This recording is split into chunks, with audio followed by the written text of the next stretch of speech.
press the bell icon on the YouTube app and never miss an सभी को जय हिंद दोस्तों, आप सभी का हार्दिक स्वागत है जय हिंद रिएक्शंस पे। तो आज हम आपके लिए एक बहुत ज़बरदस्त और एक इंटरेस्टिंग वीडियो लेकर आए हैं जिसमें आप देखेंगे पाकिस्तान की पत्रकार आरजू काज़मी जी को, और उनके स्पेशल गेस्ट होंगे डॉक्टर अभिषेक मिश्रा, जो कि बहुत ज़बरदस्त नॉलेज रखते हैं खासकर भारत के इंटरनल मैटर्स को लेके। और ये दोनों बात करेंगे कि प्रधानमंत्री मोदी जी के टेन्योर को 9 साल हो गए हैं और उनके अचीवमेंट्स के बारे में। तो ये वीडियो बहुत ही इंटरेस्टिंग होगी, आपको बहुत कुछ जानने को मिलेगा। तो इसे अंत तक देखें और चैनल पर नए हैं तो चैनल को सब्सक्राइब कर दें ताकि आपको इस इंटरेस्टिंग और लेटेस्ट वीडियोस देखने को मिलती रहे। जय हिंद, जय भारत। में जी ज्वाइन किया है डॉक्टर अभिषेक मिश्रा साहब ने। बहुत शुक्रिया सर कि आज आप आए। Thank you so much. Thank you आरजू जी, आपके सभी दर्शकों को मेरा राम राम, नमस्ते, सलाम, आदाब, सत श्री अकाल, वनक्कम। Thanks for inviting me. Thank you sir.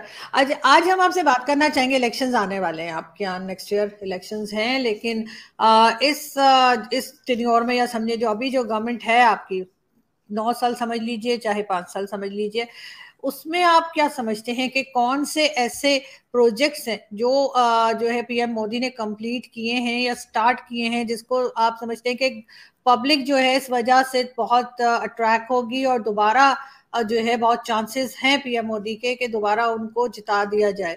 लेकिन वो प्रोजेक्ट्स में इसलिए भी सर समझना चाह रही थी और सुनना चाह रही थी, चाहे 4, 5 या 3-4 प्रोजेक्ट्स जो आप समझते हैं मेन, ताकि पाकिस्तान भी थोड़ा बहुत उससे कुछ सीख सके। देखिए आरजू जी, मैं प्रधानमंत्री मोदी के अनगिनत प्रशंसकों में से एक हूँ, क्योंकि मुझे नहीं लगता कि मोदी जी ने कोई प्रोजेक्ट शुरू किया था सिर्फ, या कोई जो गवर्नमेंट्स की नॉर्मल स्कीम्स होती हैं। मोदी जी ने क्रांति लाई भारत में। और जब मैं मोदी जी की क्रांति की बात कर रहा हूँ, मैं किसी और सरकारों की बुराई या कमियां नहीं बता रहा हूँ, मैं अपनी दृष्टि से देखता हूँ। जब से मुझे पॉलिटिक्स समझ में आई, मैं आज 42 साल का हूँ, तो जब मैं 33 साल का था तो ये प्रधानमंत्री बने होंगे श्री नरेंद्र मोदी जी। लेकिन नरेंद्र मोदी जी ने भारत को 2 चीजें दी। एक तो मैं ये मानता हूं कि freedom of speech and expression Bharat को देने का काम नरेंद्र मोदी जी ने किया। नरेंद्र मोदी जी के आने के बाद से दोनों तरफ के जो व्यू पॉइंट्स होने चाहिए एक टॉपिक को लेकर के, वो आने शुरू हुए। नरेंद्र मोदी जी ने भारत को उसकी आइडेंटिटी वापस करी, भारत को उसका इतिहास वापस किया, भारत को उसका हेरिटेज वापस किया। नरेंद्र मोदी जी ने ये एक बात, ये जो राइट और लेफ्ट और centre to right, centre to left वाला जो कॉन्सेप्ट था कि जो राइट विंगर होता है वो एंटी ह्यूमैनिटी होता है, वो एंटी विमेन होता है, वो एंटी सोशल क्या कह ले, वो एंटी प्रोग्रेसिव होता है। हमारे यहाँ पे जो लेफ्ट है, यानी कि हिंदुत्व की जो फिलॉसफी, वो बेसिकली लेफ्टिस्ट है। लेफ्टिस्ट का मतलब जो कहे सब समान है, सब रिलीजन समान है, ये कहने वाले लेफ्टिस्ट नहीं है, ये कहने वाले हिंदुत्व है।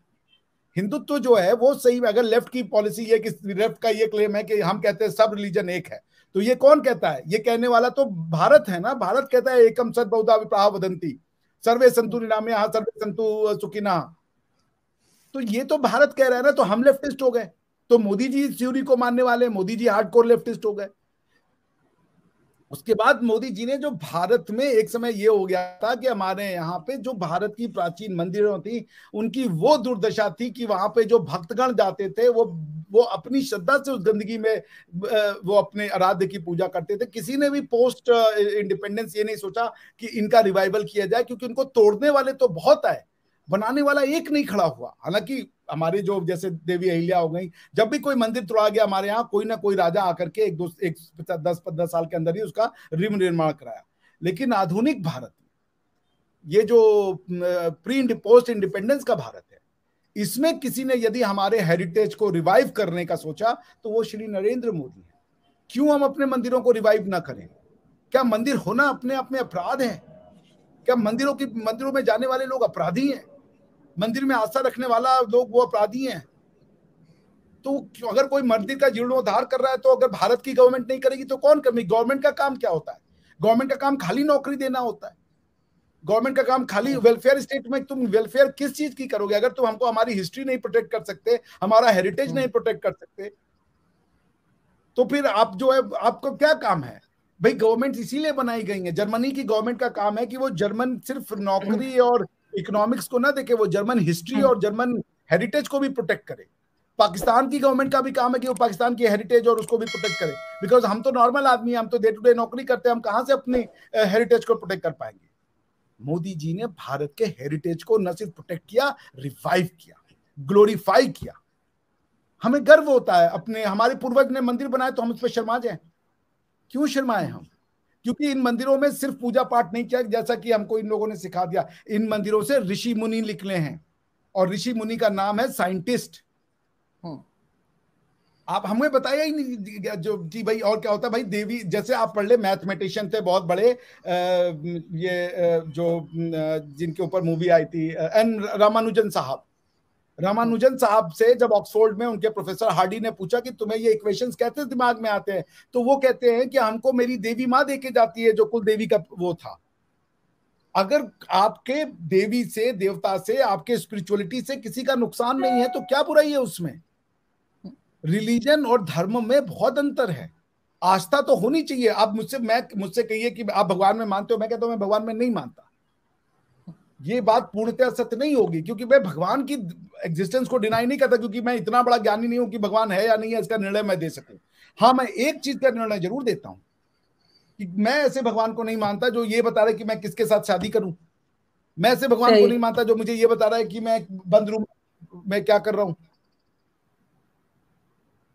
आप समझ रही हैं? जो भगवान को मैं ये मुझे बताए मैं किससे दोस्ती रखूं, मैं नहीं मानता ऐसे भगवान। लेकिन भगवान है, किसी ने क्रिएशन किया, हो सकता है क्रिया हो। मैं इसको, मैं इतना बड़ा ना तो साइंटिस्ट हूं ना तो टेक्नीशियन हूं जो इसको कह दूं नहीं ऐसा कोई नहीं, तो कह सकूं कि हाँ ऐसा कोई था। तो मेरे कहने का ये मतलब है कि मोदी जी की जो, मुझे, मैं आपको गिरा दूं 4 चीजें जो उन्होंने भारत की मंदिरों को रिवाइव किया, हमको हमारी हिस्ट्री वापस करी। सबसे पहला, क्योंकि भारत से भारत कौन है? भारतीय। हमारी ये जो संस्कृति हमको भारतीय बनाती है। हमारी संस्कृति निकाल दीजिएगा तो हम पाकिस्तानी बन जाएंगे, हमारी संस्कृति निकाल दीजिएगा तो हम कुछ और बन जाएंगे, हम भारतीय नहीं रहेंगे। भारतीय हमको हमारी संस्कृति बनाता है ना। आपको पाकिस्तानी क्या बनाता है? भारत की संस्कृति को डिनाई करने वाला पाकिस्तानी हो जाता है, चाहे वो किसी भी फॉर्म में करे। तो पॉइंट ये कि नंबर 1, हमारी संस्कृति का रिवाइवल मोदी जी ने किया, जो कि एक समय राजेंद्र बाबू ने किया था। सोमनाथ के मंदिर को 17 बार तोड़ा गया। उसके बाद जब उसके रिवाइवल की बातचीत हुई तो सोमनाथ बाबू गए थे एज अ राष्ट्रपति। उसके बाद वो काम प्रधानमंत्री मोदी जी ने किया है। दूसरा, जन धन और मोबाइल, जैम जिसको कहते हैं, उसकी ट्रिनिटी, गरीब को फाइनेंशियल इंक्लूजन में लाना, उससे बड़ा कोई काम नहीं हो सकता।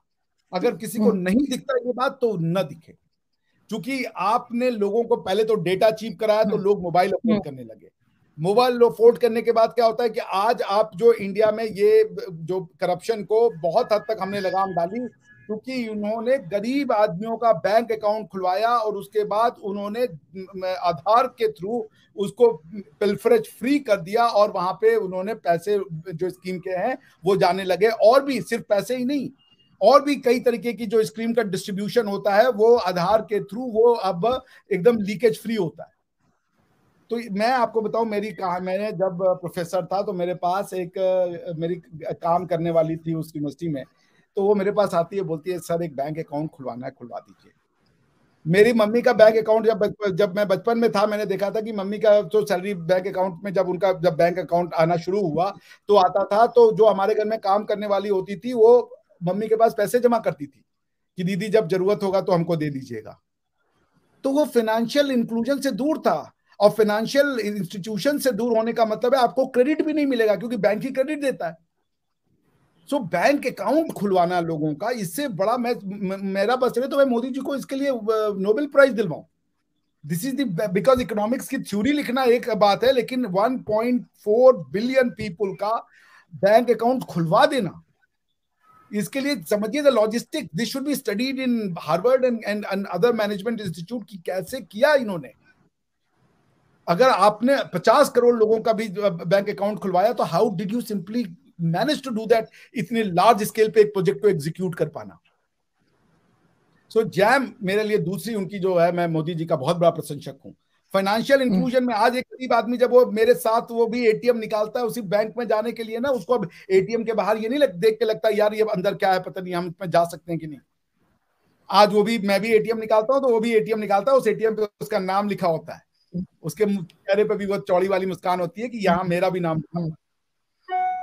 तो दोस्तों आशा करता हूँ कि वीडियो को आपने अंत तक देखा होगा और आरजू काज़मी जी और अभिषेक मिश्रा जी का ये पूरा डिस्कशन था वो आपको पसंद आया होगा। खासकर अभिषेक मिश्रा जी ने जो भारतीय सरकार पे विश्लेषण किया वो देख के आपको काफी सारी जानकारी मिली होगी। अगर आपको वीडियो पसंद आई है तो आप इसे लाइक और शेयर जरूर कर दें। और जो भी प्रधानमंत्री मोदी जी के 9 साल का टेन्योर रहा, जो इसमें अचीवमेंट्स रही, इसके बारे में आपके क्या विचार हैं और आपको क्या लगता है 2024 में प्रधानमंत्री मोदी जी आएंगे? आप अपने विचार हमें कमेंट सेक्शन में लिखकर जरूर बताएं। हमें आपके कमेंट्स का इंतजार रहेगा। और एक बार फिर चैनल पर नए हैं तो चैनल को सब्सक्राइब कर दें ताकि आपको इसकी लेटेस्ट और इंटरेस्टिंग वीडियोस देखने को मिलती रहे। जय हिंद, जय भारत।